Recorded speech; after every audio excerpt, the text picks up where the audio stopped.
Bencana memang bisa merenggut banyak hal, nyawa, rumah, kebun, bahkan rasa aman. Namun bagi warga di dua desa, yakni Desa Lamawolo dan juga Desa Waimatan, di Kabupaten Lembata, Provinsi Nusa Tenggara Timur, yang pernah porak-poranda akibat siklon tropis Seroja tahun 2021, dan juga erupsi gunung api Ilelewotolok, justru muncul harapan baru, harapan akan ketangguhan, harapan akan bagaimana terwujudnya masyarakat yang mampu beradaptasi dengan situasi dan juga potensi ancaman bencana.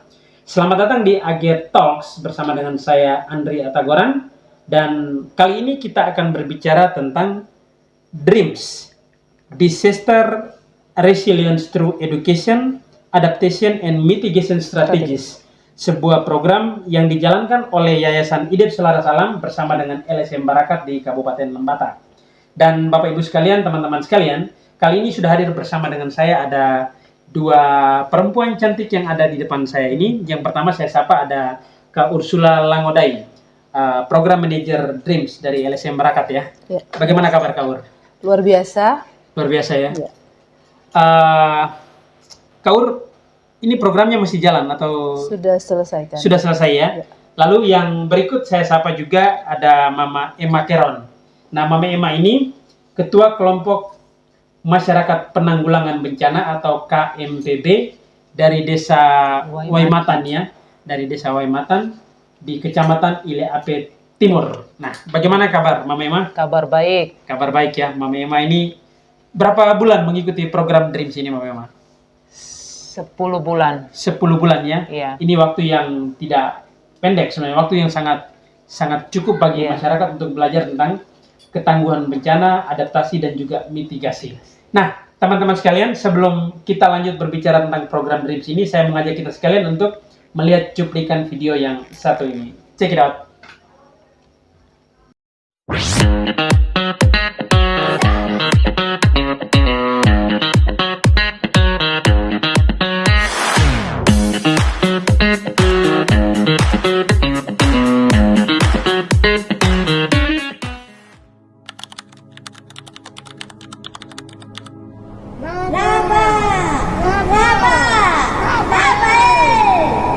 Oi ma, Nei kutiale, ongi pela, ongi akan ada tiale. ama, mayo baki maniku sa paloki.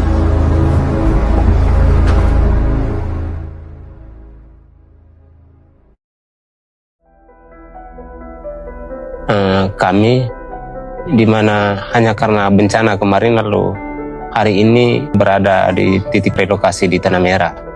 Terkait dengan kebencanaan juga di bidang ketahanan pangan, permakultur yang diajarkan itu secara pribadi hal yang baru buat kami, generasi yang ini. Jadi situasi dan kondisi kita ini memaksa kita bagaimana menyesuaikan diri dengan lingkungan. Jadi bersyukur sekali karena dengan adanya kehadiran Barakat serta IDEP ini sangat membantu kami bagaimana memanfaatkan pekarangan yang ada untuk pemenuhan kebutuhan sehari-hari dengan menanam tanaman toga, sayur-sayuran maupun bumbu-bumbu untuk pemenuhan kebutuhan keseharian. Menurut saya latihan permakultur itu bagus sekali karena selama ini kami tidak pernah mengikuti kegiatan seperti itu.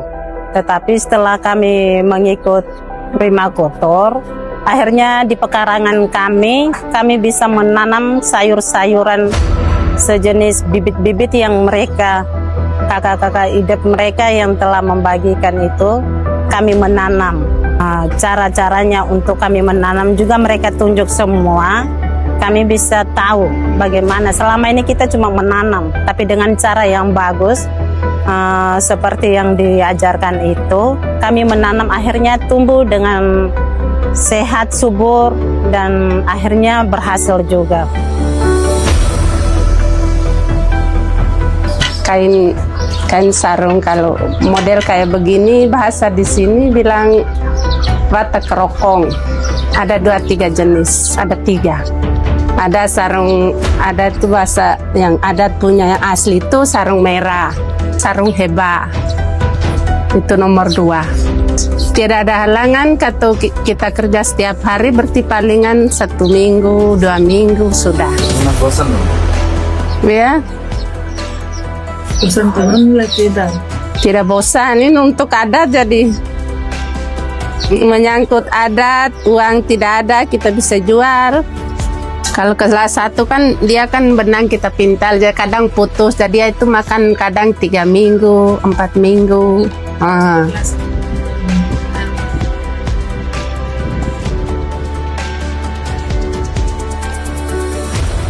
Tidak bisa ditolak, ya, karena kita perempuan itu harus tahu menenun itu.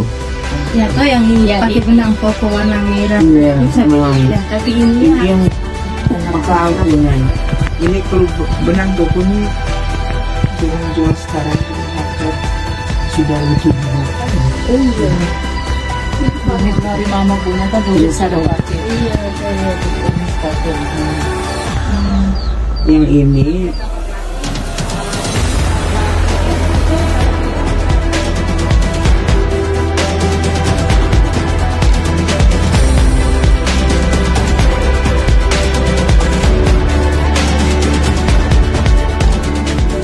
informasi atau ilmu yang sama, tidak hanya KMPB sendiri yang dapat, tetapi masyarakat juga bisa akses informasi itu melalui dongeng, melalui lagu, dan juga melalui cerita yang bakal kita sama-sama buat.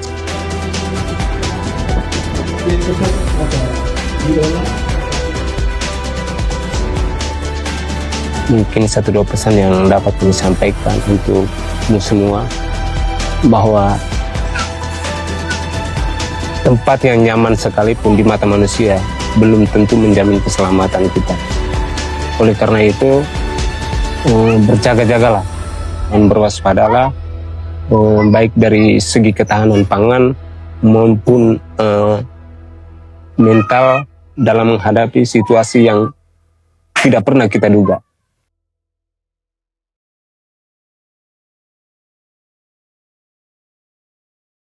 Nah, teman-teman sekalian, setelah menonton cuplikan video tadi, saya mau menyampaikan bahwa program ini sebenarnya bukan sekedar bantuan pasca bencana ya, program Dreams ini, tetapi juga tentang bagaimana masyarakat belajar bangkit, beradaptasi, dan juga membangun ketangguhan dari rumah atau komunitas mereka sendiri.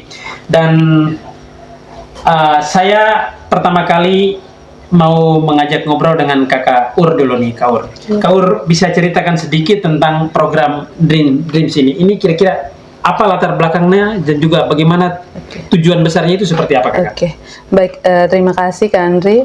Jadi sebenarnya program Dreams ini adalah program yang merupakan kerjasama antara IDEP Selaras Alam Bali dengan LSM Barakat.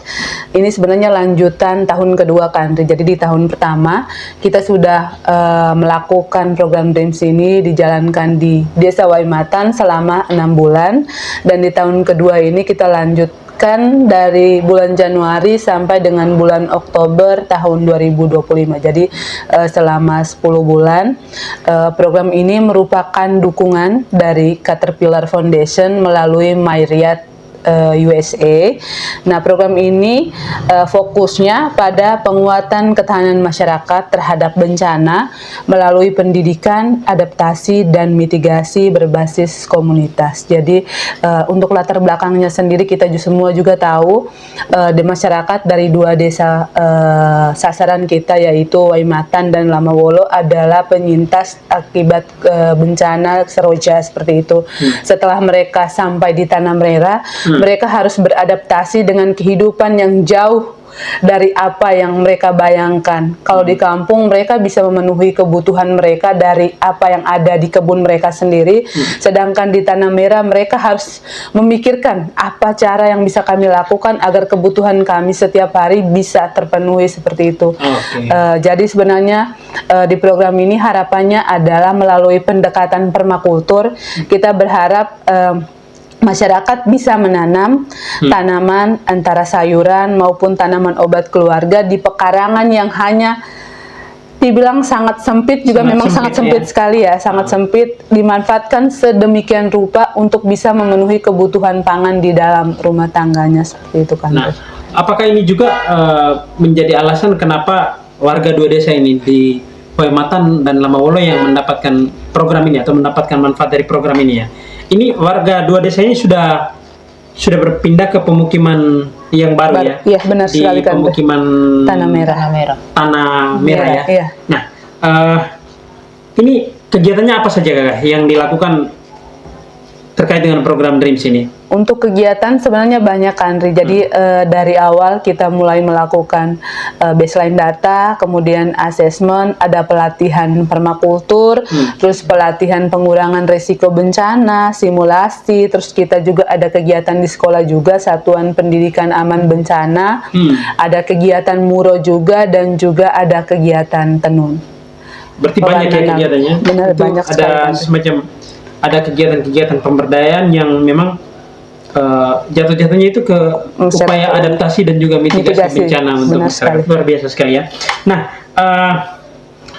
kira-kira apa yang spesial dari Dreams ini Kakak? Apa pendekatan partisipatifnya begitu ke masyarakat? Oke, kalau pendekatan partisipatif sih sebenarnya untuk kita di Barakat itu kita punya sekretariat lapangan kan, Ri.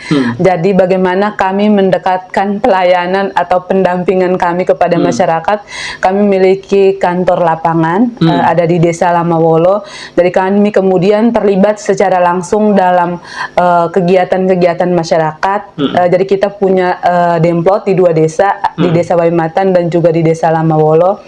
Kita ikut terlibat dalam penyiraman tanaman, penanaman, perawatan seperti. Jadi kita terlibat langsung di dalam. Jadi memang sudah masuk jauh dan menyatu dengan komunitas masyarakat di sana di Desa Waimatan dan juga Lamawolo ya. Luar biasa sekali. Dan saya ke Mama Emma dulu. Mama Emma, menurut Mama nih, ada berapa Mama Emma ikut dua periode program ini di periode tahun sebelumnya dengan periode tahun ini tuh ikut semua ya? Ikut semua ya? Apa hal yang paling berkesan dan menurut Mama itu paling bermanfaat untuk Mama punya diri begitu? Ya, yang paling bermanfaat tuh tentang cara pengolahan pekarangan rumah, kebun pekarangan. Kebun pekarangan. Ya. Mama mereka di sana itu memang tidak ada kebun atau seperti apa? Tidak ada kebun, lahan orang punya saja. Jadi kami gunakan itu pekarangan rumah untuk menanam sayur-sayuran untuk kebutuhan keluarga kami. Karena pindah dari kampung lama yang memang kebunnya itu akses ke kebun dekat, lalu tiba-tiba karena bencana, banjir bandang waktu itu karena siklon tropis Roja, akhirnya pindah ke pemukiman yang baru. Jaraknya memang sangat jauh ya, Itu berapa jam dari kampung lama ke tempat yang baru itu memang? 1 jam ada kali ya? 1 jam bisa 1 jam, apalagi jalannya juga kan rusak ya, sehingga ketika masuk ke pemukiman yang baru praktis akses ke kebun itu tidak ada ya. Nah, disitulah Mama mereka diajarkan begitu, bagaimana menanam atau memanfaatkan pekarangan untuk menanam begitu. Nah, membantu tidak Mama? Membantu sekali. Membantu. Apa perubahan yang Mama rasakan begitu? Perubahannya terlalu banyak karena selama ini sayur-sayuran kita pakai beli, tapi dengan ada kebun pekarangan, makanya sekarang kami tidak beli sayur-sayuran lagi. Tidak beli sayur-sayuran lagi ya? Sayur apa saja yang Mama mereka tanam? Sayur sawi, bayam merah, tomat, lombok. Itu konsumsi sendiri? Dan itu pakai pupuk organik tidak? Pakai pupuk organik. Pakai pupuk organik, berarti artinya tanpa pupuk kimia ya? Iya. Nah, itu ada yang dijual tidak, Ma?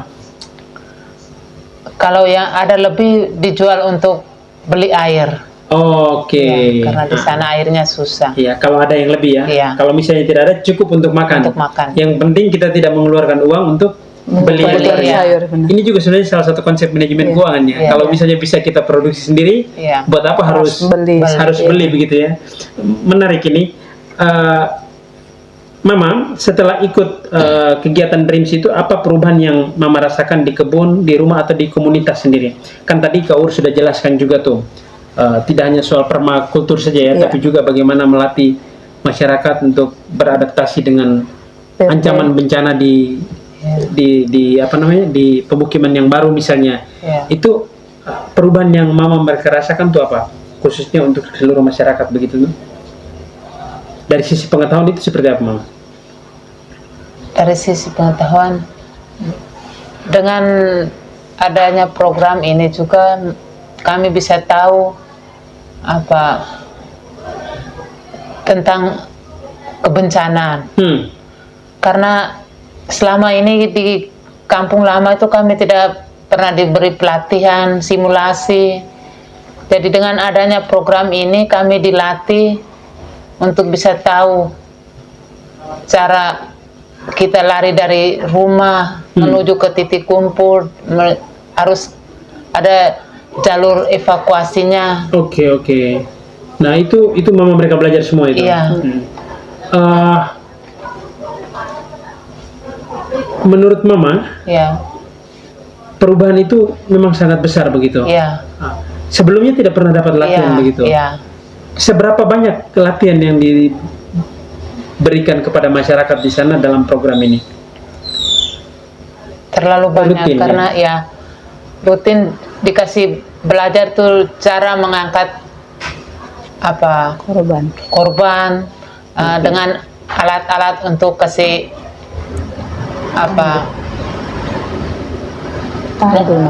ada tandu, ada bidai untuk bisa menahan korban yang di saat mereka. Ada jalur evakuasinya juga. Ada jalur. Dilatih semua itu. Iya. Nah, Kaur, pelatihan seperti ini apa yang dihasilkan dari pelatihan seperti ini?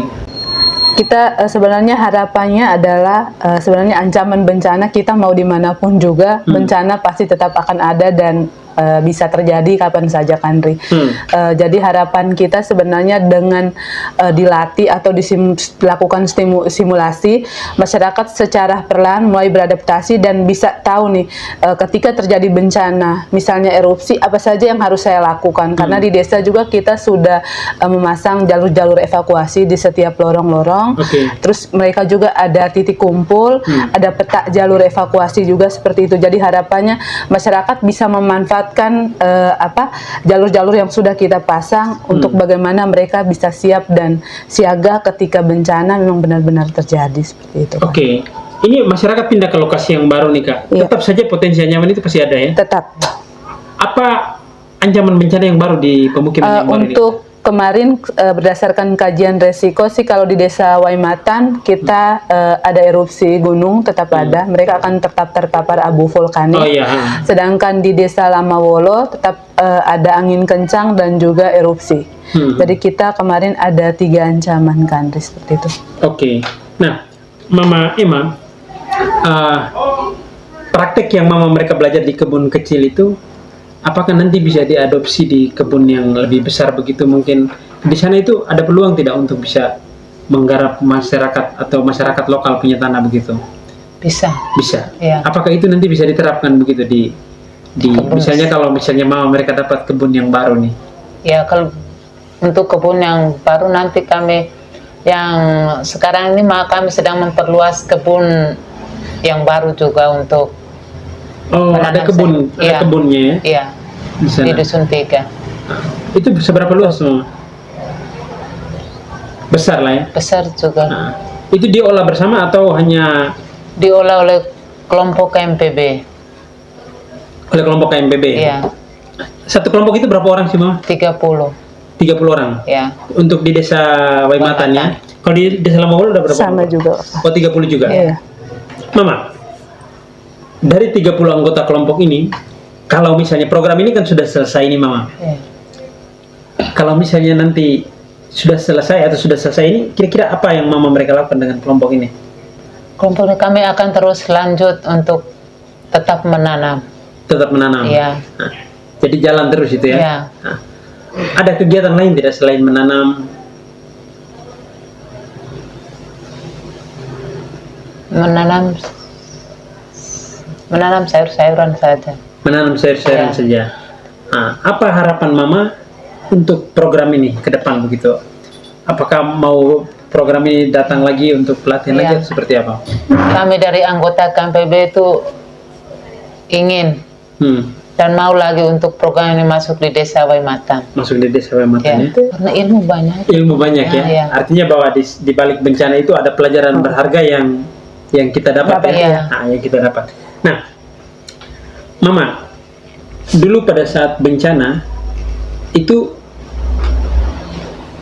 situasinya seperti apa? Mama bisa kasih gambaran sedikit yang minimal kita bisa tahu ternyata bedanya itu dengan yang sekarang kami sudah tahu itu begini begitu. Itu tuh seperti apa? Ya, kalau di yang sebelumnya itu kan kita di kampung kita tidak menanam sayur-sayuran karena ada kebun sendiri di kampung.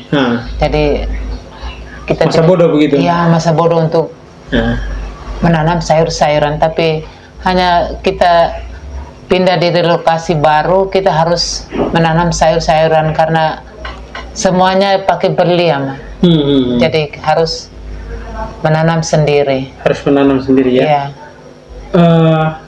Tantangannya lebih besar tidak antara tinggal di kampung yang lama dengan kampung yang baru itu? Tantangan besar sekali ya, Ma. Besar sekali. Iya. Apa kesulitan hidup yang paling Mama rasakan di pemukiman yang baru? Di pemukiman baru yang kami rasakan susahnya air. Habis kita cari uang juga setengah mati. Setengah mati. Iya.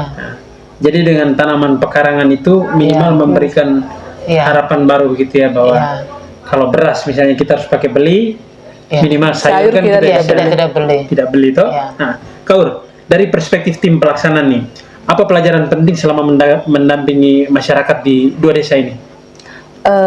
Pembelajaran baiknya adalah jadi untuk anggota atau anggota KMPB-nya itu beda-beda kan. Kalau di Waimatan lebih banyak bapak-bapak dan mama-mama, sedangkan di Lamawolo range-nya sangat jauh sekali dari anak muda sampai yang paling tua. Jadi untuk di Waimatan sebenarnya karena mereka sudah terpapar dari program Dream 1, jadi untuk pemberdayaannya mereka sudah langsung mengalir seperti itu. Jadi mereka sudah tahu apa saja yang harus mereka lakukan di permakultur, tanamannya harus dirawat seperti apa, pupuk apa yang harus dilakukan. Sedangkan di Lamawolo kita harus memulai dari awal dengan perspektif kelompok yang punya range beda-beda ini. Jadi untuk yang orang tua atau lansia agak mudah untuk dibawa, tapi yang muda tuh sikap apatisnya masih tinggi. Jadi kita perlu pendekatan, harus datang ke rumahnya, melakukan mengajak mereka untuk terlibat langsung seperti itu. Jadi tantangan terbesarnya ya seperti itu ya. Memang agak susah ya karena karakternya juga kan beda-beda ya. Benar sekali. Nah, tapi ini menarik tidak untuk kita maksudnya buat pendekatan? Jadinya menarik sebenarnya karena setelah sambil berjalan di akhir-akhir itu justru yang muda-muda ini kemudian mulai muncul gitu. Jadi dari yang awalnya tidak ada niatan, kenapa kami harus menanam di sekitar pekarangan rumah kami seperti itu, akhirnya di akhir-akhir mereka mulai merasakan manfaatnya dan ada beberapa yang mulai sharing bahwa kakak ternyata benar-benar bermanfaat ya, kami benar-benar tidak harus beli sayur lagi di tukang sayur keliling seperti itu. Kami tinggal mau makan apa, tinggal ke samping rumah, petik, masak, langsung makan seperti itu. Jadi hal baiknya seperti itu kan.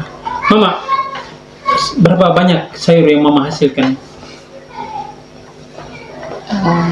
Di pekarangan Mama punya? Di pekarangan rumah terlalu banyak karena ada bayam merah. Jadi kita menanam itu ikut tahapan. Jadi kalau kita sudah sementara makan bayam merah, kita sementara semaikan sawi. Oh, jadi dia berkelanjutan. Kalau sudah panen berarti harus menanam yang baru. Pembibitan itu harus sudah ada begitu. Jadi pas panen bibit yang sudah ada tinggal tanam begitu. Nah, Kaur, dari pengalaman pendampingan di desa ini, apakah teman-teman di Barakat dan juga IDEP menemukan kira-kira potensi lokal yang justru bahwa menurut kakak mereka itu ini nih bisa menjadi kekuatan mereka untuk terus bertahan begitu? Itu ada tidak? Sebenarnya kalau potensi sih dari yang kita latihkan seperti itu, sebenarnya itu juga sebenarnya bisa jadi potensi untuk mereka. Jadi dari permakultur misalnya mereka akhirnya bisa tahu bagaimana membuat mikroorganisme lokal atau kita bisa sebut mol, bagaimana membuat pupuk organik cair seperti itu. Jadi ada beberapa anggota lama tuh yang sebenarnya pupuknya tuh masih tersedia dari tahun lalu, hasil dari program lama masih berlanjut dan bertahan sampai sekarang. Jadi ada hal-hal positif yang sebenarnya mereka dapat dari program. Kalau misalnya mereka bisa terus melakukan itu, akan tetap berlanjut dan bertahan sih Kak Andri sebenarnya. Jadi ini kembali lagi ke anggota, apakah hal positif yang mereka dapat dari program itu bisa terus mereka pertahankan untuk terus dilanjutkan untuk pemenuhan kebutuhan dalam rumah tangga atau tidak. Oke. Nah, Mama, program ini kan DREAMS nih, memang bahasa Inggris singkatannya tadi ya. Tapi kalau misalnya kita terjemahkan serius kan ini seperti sebuah mimpi nih, mimpi ke depan tuh seperti apa begitu. Mama, mereka punya mimpi itu apa? Setelah mengikuti program DREAMS ini, untuk ke depan itu mimpinya apa, Mama?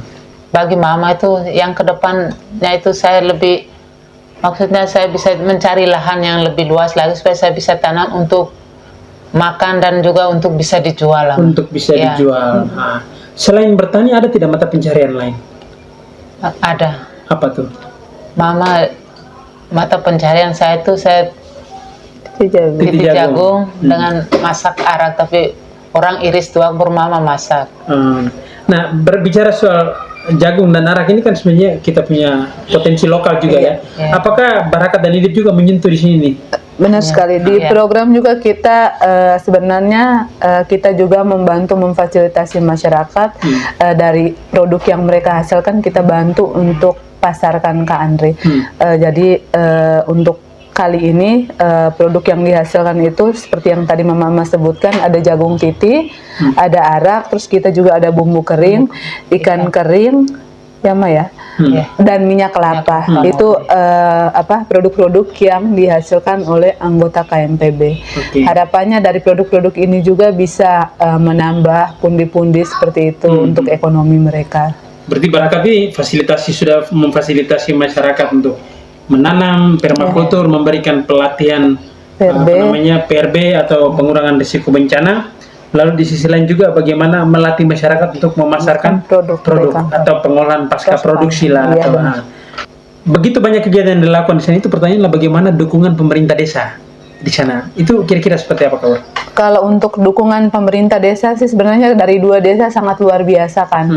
Sejauh ini ketika kita kegiatan dan butuh bantuan dari pemerintah desa, mereka dengan welcome dan siap sedia membantu apa saja yang kita butuhkan. Jadi kalau dukungan di desa sudah sangat maksimal, baik, ya? Sangat baik sekali. Nah, Kakak, terakhir tadi saya sudah tanya ke Mama Ema nih, goalnya ke depan atau harapan atau targetnya ke depan atau mimpinya ke depan itu adalah dia bisa punya kebun yang lebih besar lagi nih, untuk bisa menanam seperti praktek yang dilakukan di permakultur ini. Nah, dari LSM Barakat dan IDIP sendiri, apa harapannya setelah program ini berakhir? Untuk harapan sih kalau kita setelah program selesai, kita tetap akan ada, tetap mengunjungi mereka, melihat bagaimana perkembangan. Tapi harapan untuk yang sudah ditinggalkan Kak Andri, untuk di pertanian sendiri sebenarnya harapan besar kita adalah kebun demplot yang sudah ada bisa dimanfaatkan, karena sekarang kan kita juga sudah ada tuh makan bergizi gratis seperti itu. Jadi harapannya dari kebun demplot yang ada bisa mensupport kebutuhan sayuran seperti itu di MBG seperti itu. Nah, terus di PRB juga kita harapannya setelah peninggalnya program, teman-teman atau bapak mama anggota KMPB bisa meneruskan apa saja yang sudah didapat dari pelatihan, bisa diteruskan ke masyarakat yang lebih luas. Jadi yang terpapar tidak hanya anggota KMPB tapi juga masyarakat yang ada di desa. Jadi mereka menjadi influencer. Iya, mereka menjadi perpanjangan tangan atau seperti itulah, seperti itu.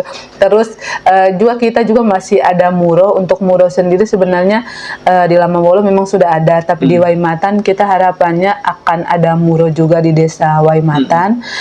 Ini bisa jadi nanti muronya ada di Desa Lama, dan juga ada satu lagi yaitu kita ada pewarnaan alami, Kak Andri. Jadi mama-mama yang tergabung dalam kelompok tenun bagaimana menggunakan tanaman pewarnaan alami yang harapannya tadi dikaitkan dengan agroforestry atau permakultur. Jadi tanaman pewarnaan alami itu mereka tanam di sekitar pekarangan rumah. Jadi ketika mereka mau buat pewarnaan alami, tinggal ke samping rumah, petik dan bisa langsung buat seperti langsung buat ya. Wah, menarik sekali. Ini harapannya banyak sekali nih, Mama.